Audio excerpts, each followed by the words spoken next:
이게 순수익이 아니라 매출이에요, 매출. 이때는 방문 판매를 했어요. 직접 제가 현장에 가서 고춧가루를 영업을 한 거죠. 그래서 기름값, 밥값, 경비를 제외하면은 사실상 손해입니다. 제가 1년 정도 이제 고춧가루 사무실에서 이제 직원으로 일을 하다가 1년 정도 일을 하고 난 뒤에 이제 사업자로 나올 때 제 수중에 한 1,000만 원 정도 가지고 있었습니다. 그때 이제 고춧가루 영업을 하려면, 근데 고춧가루 영업은 이제 방문 판매죠. 이제 오프라인 판매를 하려고 그러려면은 자동차가 필요해서 제가 아직도 잊지 못하는 게 2008년식 마티즈를 380만 원에 구매하고 제 수중에는 한 500만 원 정도 남아 있었습니다. 이게 지금 100만 원 매출이 나와서 손해가 나는 상황이잖아요. 근데 제가 포기하지 않고 계속 할 수 있었던 이유는 이 영업을 꾸준히 했을 때 어떻게 되는지 이 사업의 미래를 볼 수 있었기 때문이에요. 저를 가르쳐 주신 스승님, 저를 가르쳐 주신 사수가 있었기 때문에 당장 한 달, 2월달 한 달의 결과를 보고 일희일비 하지 않았습니다. 2014년에 직원으로 제가 1년 정도 일하다가 2015년에 사업자를 내고 방문 판매로 고춧가루 영업을 시작했어요. 오전 9시에 출근해서 퇴근은 저녁 6시에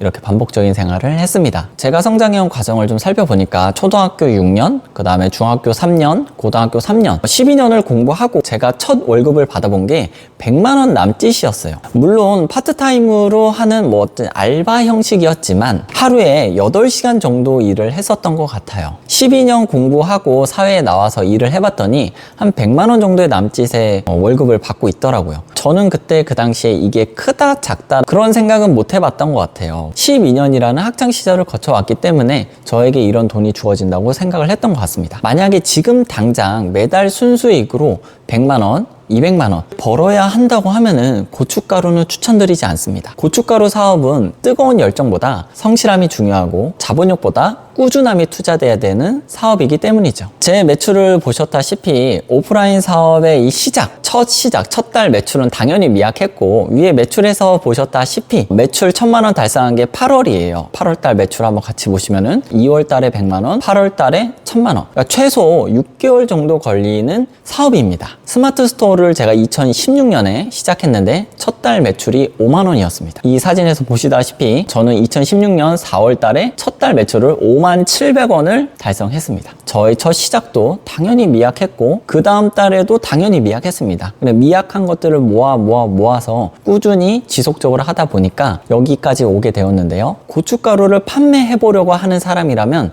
좀 알아야 되는 이 고춧가루 사업 구조를 파악해 볼 수 있는 시간을 좀 가져볼까 합니다. 전국에 0.0714% 이 정도만 공략해도 진입해볼 만한 시장이다라는 말로 한번 시작해보고 싶은데요. 제가 구독자 10만 명 이상 유튜브 채널로 키워서 실버 버튼을 받을 거야 라는 게 제 2025년 목표인데요. 지금의 저에게는 엄청 큰 목표이고 달성하고 싶은 과제 중에 하나입니다. 그런데 아무리 큰 목표라도 제가 해보니까 1% 달성하는데 어떤 능력이나 재능이 없어도 달성이 가능하더라고요. 10만 명의 1%면 1000명이잖아요. 근데 목표는 제가 10만 명이라고 크게 잡았지만 이미 1%는 초과 달성한 상태입니다. 그런데 이것보다 훨씬 달성하기 쉬운 목표 수치인 0.0714%만 달성하면은 고춧가루 일이 재밌어지기 시작할 거예요. 1%면 누구나 만만하게 한번 도전해 볼 수 있지 않을까요? 이 고춧가루를 사용하는 사람들의 분류를 나눠보면은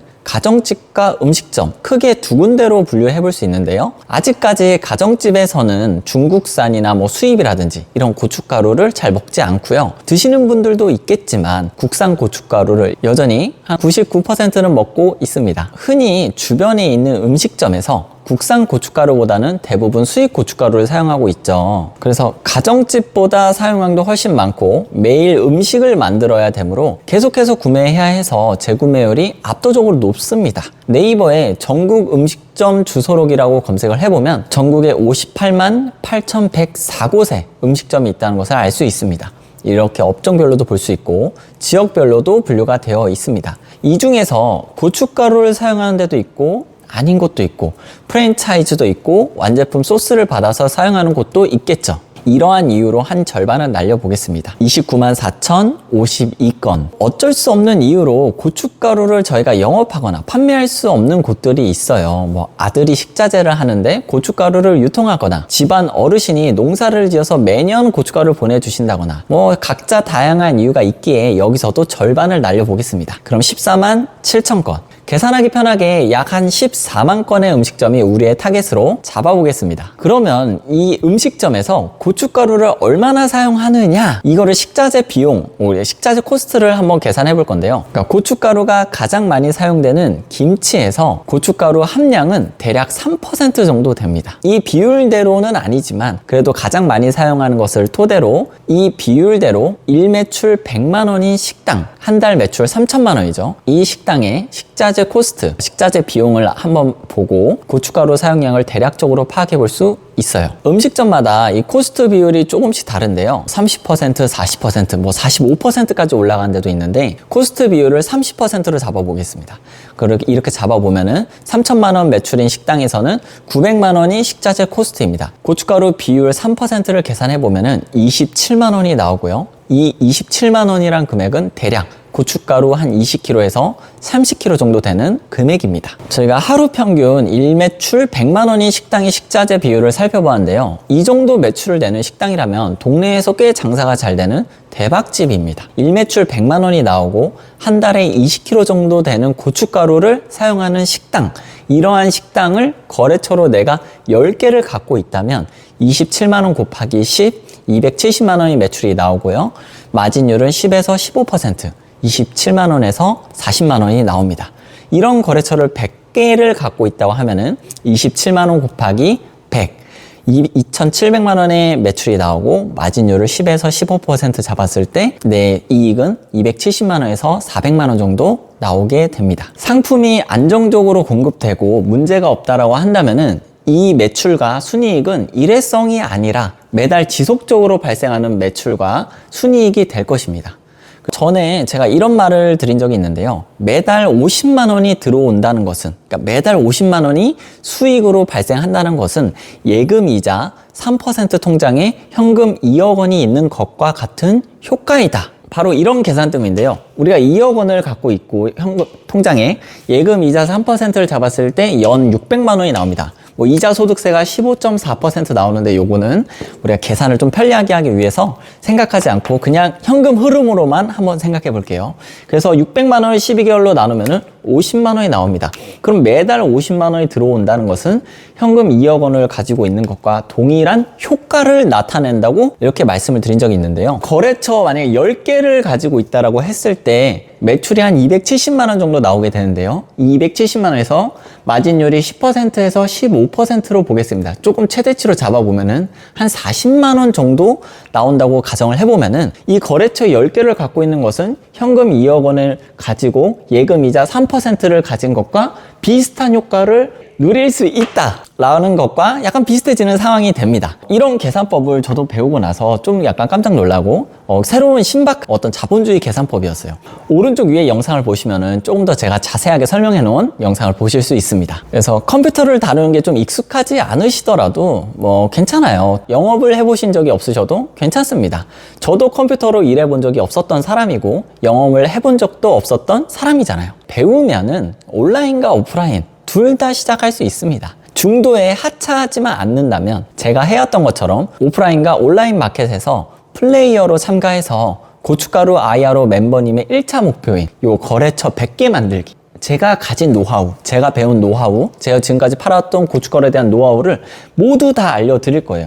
우리의 목표는 10개를 만드는 데 있지 않습니다. 하지만 10개를 만들었을 때 어떤 효과를 나타낼 수 있고 우리가 얼마를 벌 수 있고 우리가 타겟을 어디로 잡았을 때 얼마의 마진율과 순수익을 가져갈 수 있는지 계산해 봤고요. 그럼 이 10개가 곱하기 10배가 된다고 하면은 우리가 목표로 하는 1차 목표에 도달할 수 있습니다. 월 매출 2,700만 원, 2천만 원에서 3천만 원 사이가 정도가 되면은 200에서 대략 한 400만 원 정도, 조금 편차가 있을 수 있는데요. 한 200에서 400 정도, 이 정도 우리가 순수익을 가져갈 수 있다고 생각하고 있습니다. 뭐 이렇게 하면은 돈을 벌 수 있다라는 이야기, 저렇게 하면 잘 된다는 뭐 이야기, 남이 잘 된다고 해서 사업을 시작하는 경우가 꽤 있더라고요. 아이러니하게도 이렇게 성공하는 케이스가 분명 있습니다. 그러나 남의 말만 듣고 내가 직접 알아보지 않고 사업의 구조를 파악하지 않는다면 대부분 실패를 경험하게 되는데요. 사업을 시작하기 전에 반드시 내가 진입하려는 시장의 구조를 먼저 파악하고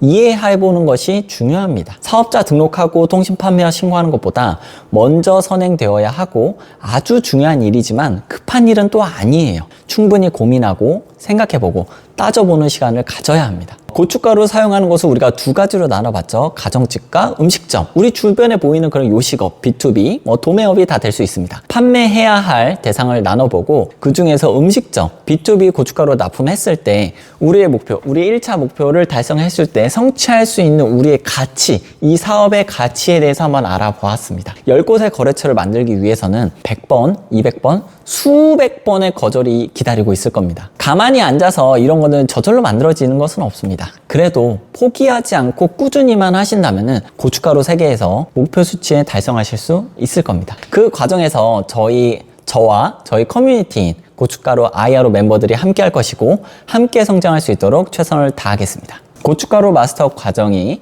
첫 번째를 지나 다음 과정이 기다리고 있습니다. 이 과정의 궁극적인 목표는 IRO 멤버님의 돈 벌기에 있습니다. 뭐로? 고춧가루로 돈 벌기. 고춧가루로 이 거래처 10개 만들기, 100개 만들기. 이 1차 목표를 만드는데 저희가 초점이 되어 있어요. 그래서 IRO 멤버님들이 고춧가루로 돈을 버는 것이 저의 목표이기도 합니다. 영상 시청해주셔서 감사합니다. 오늘이 내 생애 가장 행복한 하루입니다.